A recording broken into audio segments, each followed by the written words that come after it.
sur le territoire de cette grande région, nous allons rentrer en compétition avec des territoires qui ont déjà une richesse touristique.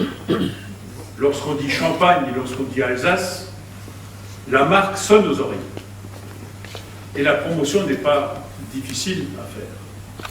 Lorsqu'on dit Lorraine, c'est plus compliqué de parler tourisme. Et si je vous demande aujourd'hui de me dire quel est le slogan touristique de la Lorraine, je pense que vous aurez du mal à me le dire. Aucune main ne se lève. Parce que je l'ai découvert il y a quelques semaines. Le slogan de la Lorraine, c'est la Lorraine, ma signature. Avec cela, on vient partout en France pour venir en Lorraine. Ce qui veut dire qu'il n'y a pas une véritable politique touristique lorraine. Je ne dis pas qu'il n'y a pas des acteurs touristiques en Lorraine, et si je ne disais pas ça ici, je ne m'accorderai pas avec les responsables touristiques lorrains que tu es.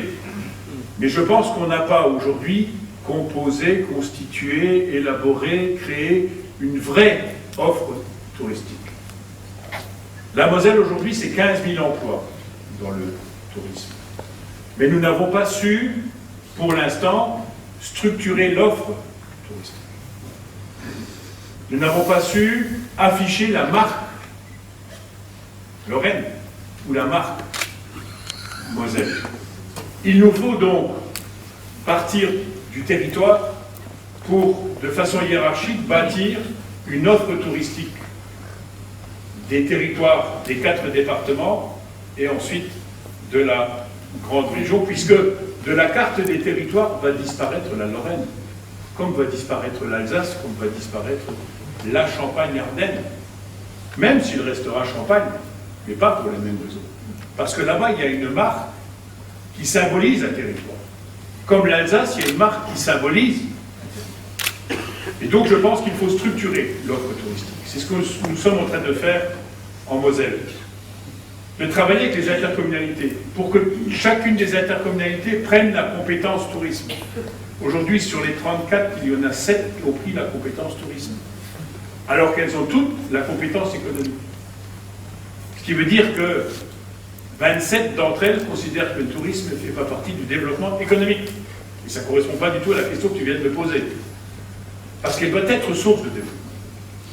De plus, nous avons la chance d'avoir une richesse du développement touristique qui s'appuie à la fois sur une politique publique, mais aussi sur des sites privés.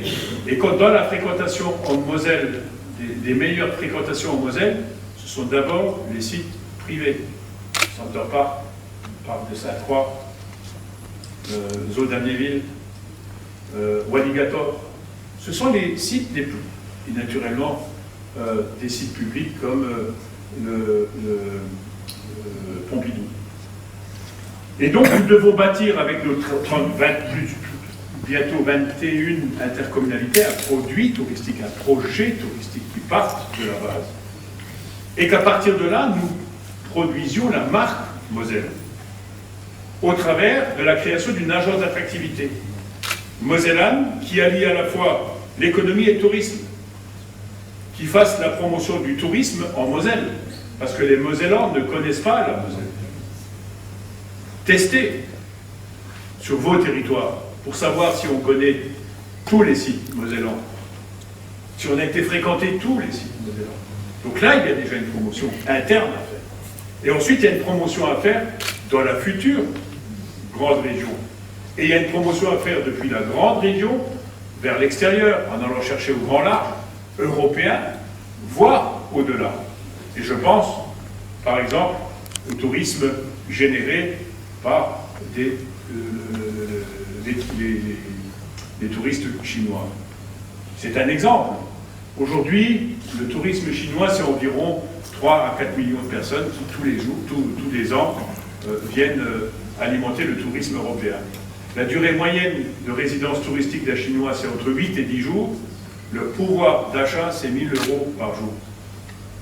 La première destination des Chinois ici, en Europe, c'est, vous allez tous me dire Paris, vous aurez tous tort, c'est Trèves. Berceau de Karl Marx. ils viennent en pèlerinage. Ils font Francfort, Francfort-Trèves, Trèves-Paris, Paris-Monaco. Ils ne s'arrêtent pas chez nous. Parce qu'on n'a pas d'offre touristique. Allez à Paris, vous verrez ce que cela représente. Et donc, c'est la responsabilité de la grande région d'aller rayonner sur les grands territoires. Et nous aurons les moyens d'une région-pays de 5 500 000 habitants. Et nous pourrons être présents. Sachant qu'aujourd'hui, ni en Chine, ni au Japon, ni en Inde, ni au Brésil, la Lorraine est présente. Elle est absente totalement.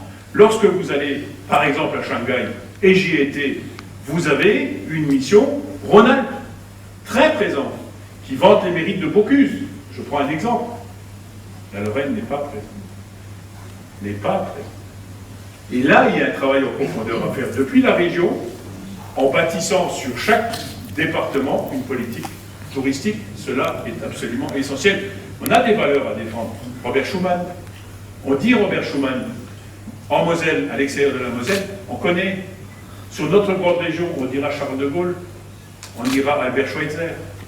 Ce sont ces valeurs-là qui vont nous permettre de promouvoir au-delà de notre action publique. Et puis, il faudra installer ce que j'appelle la marque Moselle Passion, en agrégeant à la fois le mangeant mosellan, les produits de terroir, en développant le tourisme et en favorisant la diversification et le soutien à l'agriculture, en développant l'AOC-Moselle, et je peux le dire ici à proximité de Vic-sur-Seille, parce que nous avons la chance depuis 2011 d'avoir un AOC-Moselle. Et lorsque je rencontre mes amis de l'Alsace ou de Champagne-Ardenne, ils me disent « Vous comptez dans les grands vins de France ». Il faut les promouvoir, il faut développer le vignoble, qui n'est pas suffisamment important pour déployer de nouveaux moyens touristiques en faveur de la viticulture, parce qu'il y aura un projet viticole à l'échelle de la grande région. Nous voulons développer également la marque Moselle Passion au travers de produits manufacturés. Je vous en donne deux.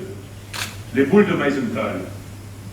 Il faut savoir que la boule de Noël a été créée en Moselle par les maîtres verriers, n'est-ce pas, monsieur le maire, de Rovarlevitch, de Meisenthal-Götzenbrück.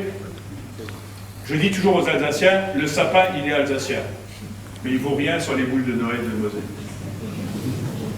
Lorsque nous avons lancé la promotion des boules de Noël, le site verrier de Meisenthal, en production, est passé de 3 000 boules à 10 000 boules.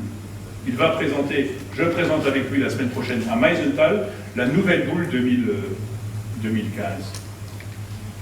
Deuxième exemple, les macarons boulets, qui est une richesse de notre production, qui est produite au cœur de Boulay, de façon manuelle avec une cuillère en argent.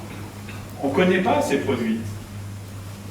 Dans une arrière-boutique d'un pâtissier, et je pourrais citer d'autres exemples, sur vos territoires, vous avez des produits Moselle Passion. On s'est arrêté il y a peu de temps dans une pâtisserie de votre territoire qui produit du Moselle Passion.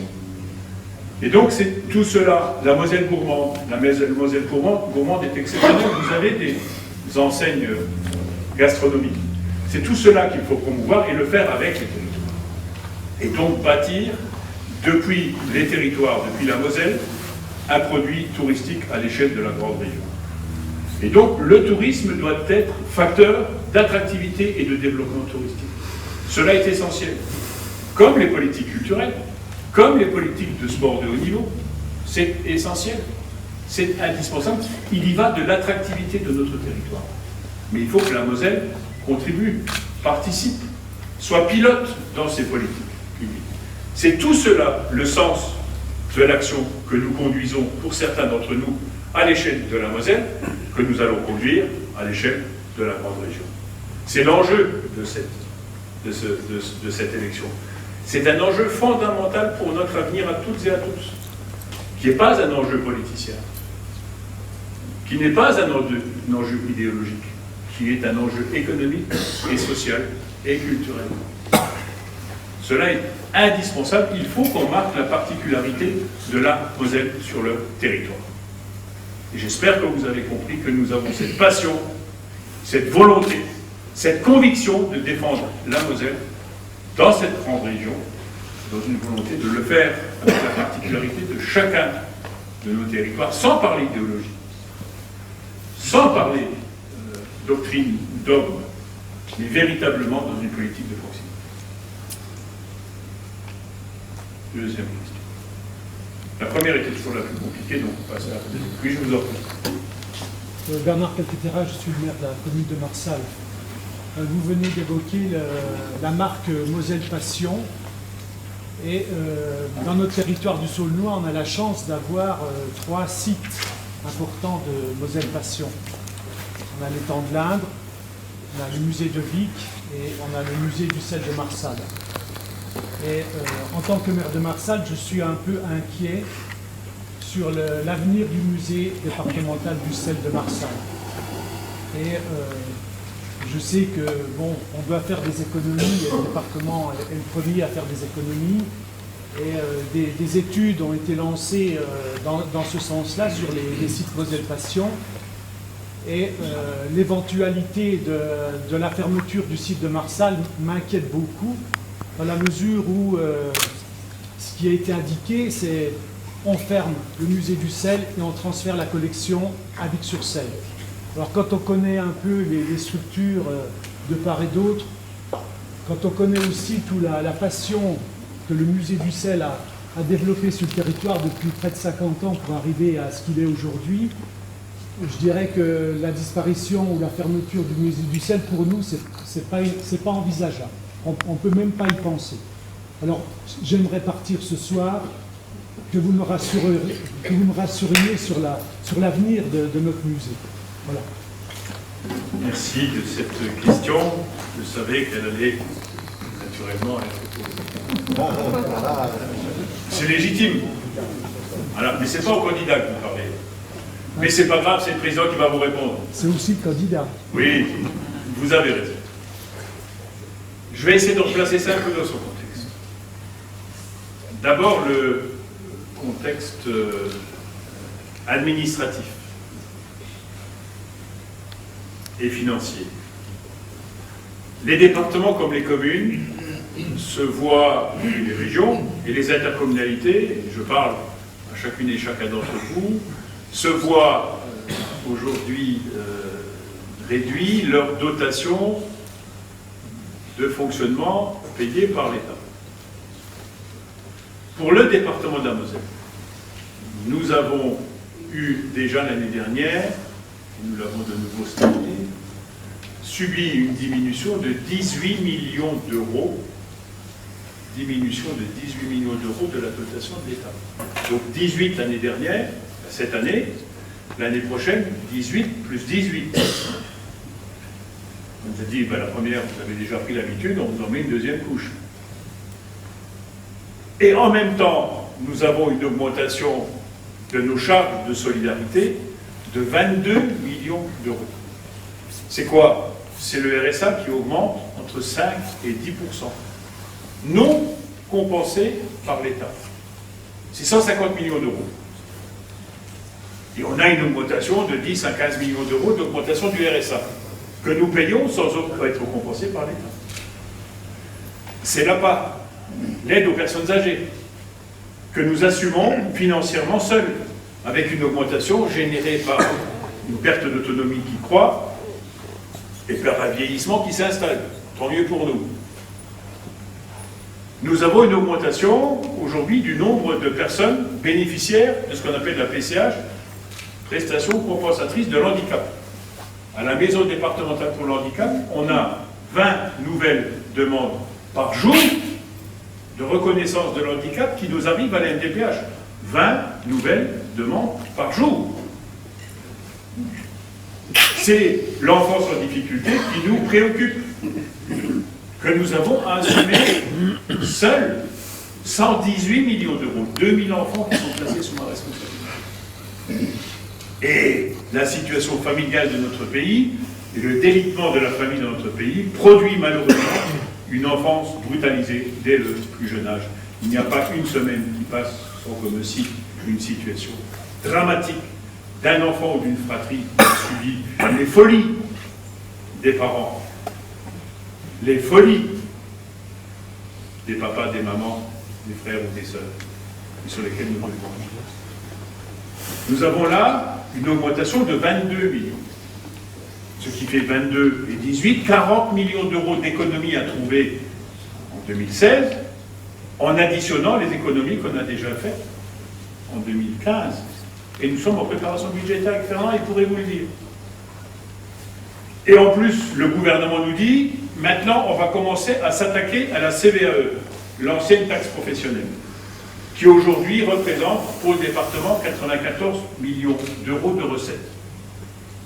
Ils nous disent, on va vous enlever la moitié. Non compensé. Ce qui place, et je suis secrétaire général adjoint de l'Association des présidents de départements de France, ce qui place dans la situation, puisque la CVAE c'est en 2017, ce qui place, si les choses ne changent pas, 10 départements de France au 31 décembre en situation de faillite. Je vous en donne un seul, le Nord, plus de 2 millions d'habitants en situation de faillite. Et si rien ne change au 31 décembre 2016, 1er janvier 2017, c'est 30 départements de France qui seront en faillite, qui ne pourront plus assumer le versement du RSA. Nos charges qui s'imposent à nous, sachant que la solidarité, c'est 500 millions d'euros par an. 500 millions d'euros par an. Quand on est dans cette situation, nous avons le devoir de nous poser les questions budgétaires. Et donc de regarder, et c'est ce que nous faisons avec Fernand, tous les jours, de 8h à 18h. Au grand désespoir de nos épouses. Nous regardons euro par euro les dépenses du département. Et quand je dis euro par euro, Fernand peut en témoigner. Nous en avons fait ce matin, nous en avons fait jeudi encore. Et il est naturel qu'à la place qui est la nôtre, nous nous posions la question de chacune des dépenses. Sans les remettre en cause, mais autorisez-nous à évaluer nos politiques publiques. Sinon, vous pourriez nous le reprocher. Parce que le problème, c'est que ce n'est pas mon argent. Ce n'est pas que mon argent. C'est l'argent que vous me confiez. Le contribuable ne comprendrait pas que l'on n'évalue pas nos politiques publiques. Et lorsqu'on arrive au site, au problème de la culture, dans la politique culturelle, il y a 8 sites Moselle Passion en Moselle. 8 sites Moselle Passion en Moselle. Malbrook, vous connaissez. Donc ça c'est sur le nord du département. 3 à Metz, la périphérie messine, Jardin de la Connexie, musée de Gravelotte, le musée de Robert Schumann, 3 chez vous, je ne vais pas les reciter, et Blisbrück. Ces 8 sites produisent chaque année 7 millions d'euros de déficit de fonctionnement. Vous m'avez bien entendu, 7 millions d'euros de déficit de fonctionnement. 7 millions d'euros, c'est 7 points d'impôt. C'est 7 points d'impôt. Et donc, nous avons demandé que les services nous fassent un état des lieux du fonctionnement des 8 sites départementaux. Qu'est-ce qu'il y a d'anormal là-dedans? Nous devrions dire on va rogner partout, parce qu'on va être obligé de rogner un peu pour trouver ces 40 millions d'euros, mais pas sur les sites Moselle Passion. On ne va pas regarder comment ils fonctionnent. On ne va pas regarder le nombre de visiteurs qui y viennent. On ne va pas regarder les charges qui sont les plus importantes, c'est ceux du personnel. 105 personnes y travaillent.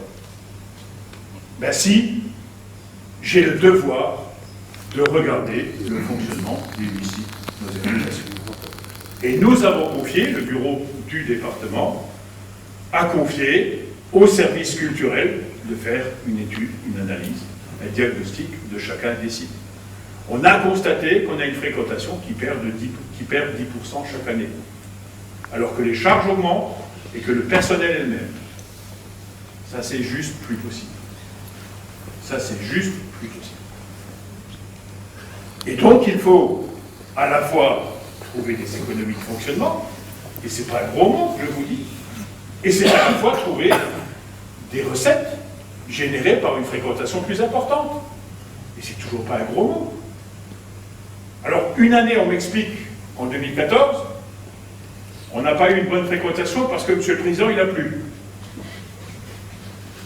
On regarde les chiffres au 30 septembre, on n'a pas eu une bonne fréquentation en 2016, il y a eu la sécheresse. Ce que je vous dis là n'est pas caricatural, c'est la vérité. Donc, on s'est posé des questions. Et les services ont fait un diagnostic. Et les services ont produit un premier rapport. Et ce rapport a été volé. Comment dire des choses ? Volé. Et il y avait un diagnostic, et il y avait ensuite des propositions des services. Plusieurs propositions.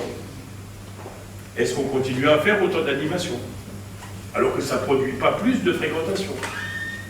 Est-ce que l'on met autant de personnel occasionnel recruté pendant la belle saison alors qu'on a une fréquentation qui diminue? Est-ce qu'il faut un comptable dans chaque site? Ou est-ce qu'il ne faut pas que la comptabilité soit au siège? Est-ce qu'il ne faut pas réfléchir à la politique de communication? Elle doit peut-être être au siège et pas sur chacun des sites. Toutes ces questions ont été posées. Le rapport a été volé, a été diffusé dans la presse. Et les syndicats se sont emparés pour distiller l'inquiétude. Et vous avez raison, vous l'avez dit, monsieur le maire, l'inquiétude.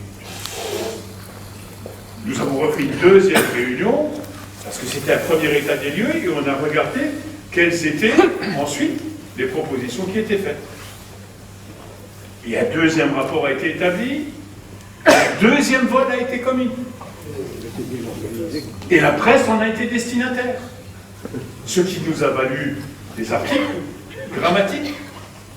Est-ce que vous pensez que c'est normal que l'entreprise département de la Moselle, qui comble un déficit de 7 millions d'euros, ne puisse pas se poser la question de savoir comment on peut essayer de faire mieux? Moins de dépenses, plus de recettes. Voilà l'objectif qu'on s'est fixé. Et je vous assure que quand on réfléchit Malbrook, on ne réfléchit pas de la même façon que Marsal. Ou quand on réfléchit Jardin d'Alexis, on ne réfléchit pas de la même façon que Robert Schuman. Je prends un exemple. On peut imaginer qu'on a des repas gastronomiques dans le château de Malbrook. Je ne vais pas faire des repas gastronomiques dans la maison Robert Schuman. Je prends ces exemples-là. Et aujourd'hui, on en est là. Aucune décision n'a été prise. Aucune, et je vous dis la vérité. Aucune décision n'a été prise. Et donc, nous allons nous engager sur le budget 2016 avec un certain nombre d'orientations que nous avons prises pour essayer de faire des économies de fonctionnement, parce qu'on demande des économies de fonctionnement partout, comme vous demandez sur vos budgets des économies de fonctionnement. Est-ce que vos citoyens n'apprécieraient pas que vous fassiez des économies de fonctionnement? Tout le monde demande diminuer l'impôt, ou au moins n'augmentez pas l'impôt. Ben, nous réfléchissons aux différentes solutions. Je bats ma coulpe. Oui, nous regardons les budgets des 8 sites Moselle Passion. Oui, nous réfléchissons à toutes les solutions.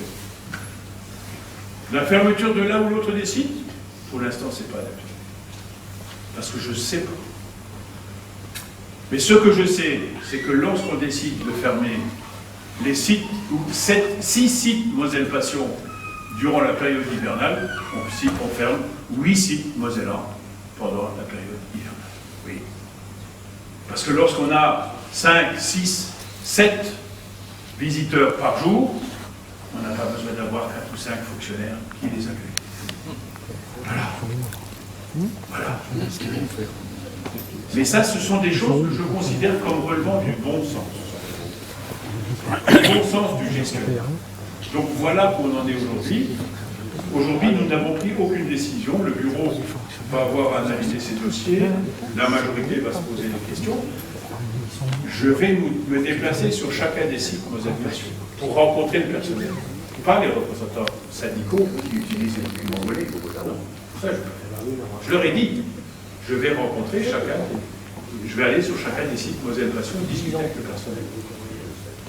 Et lorsque nous aurons à prendre des décisions, avant cela, j'irai voir les élus de territoire.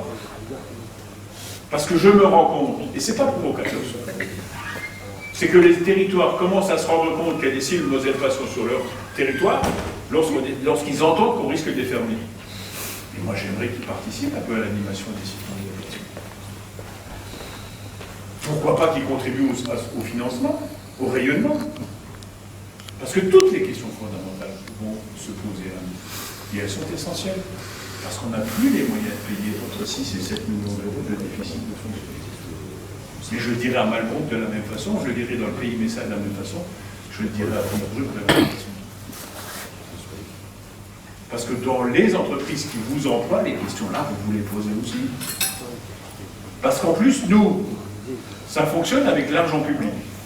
Et moi, je suis, dans ce cadre-là, obligé de vous rendre compte. Et là, je pense que je dois vous rendre compte. Tout simplement. Et aujourd'hui, il n'a pas été imaginé de décider qu'on ferme là où l'autre décide. Mais il faudra fonctionner mieux.